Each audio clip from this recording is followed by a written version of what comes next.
ನಮಸ್ಕಾರ. ಚಿಟ್ಟೆ ಹೆಜ್ಜೆಗೆ ಸ್ವಾಗತ. ಆದಿಲಕ್ಷ್ಮಿ ಪುರಾಣ ಧಾರಾವಾಹಿಯಲ್ಲಿ ನಟಿಸಲಿರುವ ನಟ ನಟಿಯರು ಯಾರು ಅನ್ನೋದನ್ನ ಈ ವಿಡಿಯೋದಲ್ಲಿ ತಿಳಿಯೋಣ. ನಾಯಕ ಆದಿರವರ ಪಾತ್ರದಲ್ಲಿ ರಾಜ್ನೇಶ್, ಆದಿರವರ ತಾತ ಧರ್ಮರಾಜ್ರವರ ಪಾತ್ರದಲ್ಲಿ ಮಂಜುನಾಥ್ ಹೆಗಡೆ, ಅಜ್ಜಿ ಸರೋಜಾರವರ ಪಾತ್ರದಲ್ಲಿ ಮಾಲತಿ ಸಿದ್ದೇಶ್ ಪಾಂಡೆ, ಆದಿರವರ ಅಪ್ಪ ಗಿರಿ ಹಾಗೂ ತಾಯಿ ವಿಮಲಾರವರ ಪಾತ್ರದಲ್ಲಿ ಕೈಲಾಶ್ ಹಾಗೂ ರಶ್ಮಿ ಗೌಡರವರು ಕಾಣಿಸಿಕೊಂಡಿದ್ದಾರೆ. ಆದಿರವರ ಅಕ್ಕ ಅಮೃತಾರವರ ಪಾತ್ರದಲ್ಲಿ ರಕ್ಷಿತಾ, ಆದಿರವರ ಚಿಕ್ಕಪ್ಪ ಹಾಗೂ ಚಿಕ್ಕಮ್ಮ ಚಂಚಲಾರವರ ಪಾತ್ರದಲ್ಲಿ ರಘು ಹಾಗೂ ಭಾಗ್ಯಶ್ರೀರವರು ಕಾಣಿಸಿಕೊಂಡಿದ್ದಾರೆ. ಇವರ ಮಗಳು ಶೋಭಿತಾರವರ ಪಾತ್ರದಲ್ಲಿ ದೀಪಾ ಹಾಗೂ ಶೋಭಿತಾರವರ ಗಂಡ ನೀರಜ್ ರವರ ಪಾತ್ರದಲ್ಲಿ ಪ್ರಶಾಂತ್ ರವರು ಕಾಣಿಸಿಕೊಂಡಿದ್ದಾರೆ. ಆದಿರವರ ತಂಗಿಯ ಪಾತ್ರದಲ್ಲಿ ಸುಮೋಕ್ಷ, ಅಣ್ಣ ಸುಶಾಂತ್ ರವರ ಪಾತ್ರದಲ್ಲಿ ಮನೋಜ್ ಶರ್ಮಾ ಹಾಗೂ ಸುಶಾಂತ್ ರವರ ಪತ್ನಿ ಪಾವನಿರವರ ಪಾತ್ರದಲ್ಲಿ ಭವ್ಯ ಪೂಜಾರಿ ರವರು ಕಾಣಿಸಿಕೊಂಡಿದ್ದಾರೆ.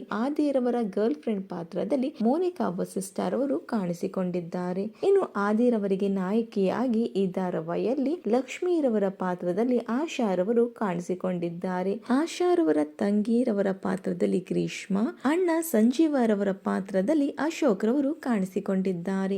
ಇನ್ನು ಈ ಧಾರಾವಾಹಿಯಲ್ಲಿ ನಿಮಗೆ ಇಷ್ಟವಾದ ಪಾತ್ರ ಯಾವುದು ಅನ್ನೋದನ್ನ ಕಮೆಂಟ್ ಮೂಲಕ ತಿಳಿಸಿ. ವಿಡಿಯೋ ಇಷ್ಟವಾದರೆ ಲೈಕ್ ಹಾಗೂ ಶೇರ್ ಮಾಡಿ. Thank you.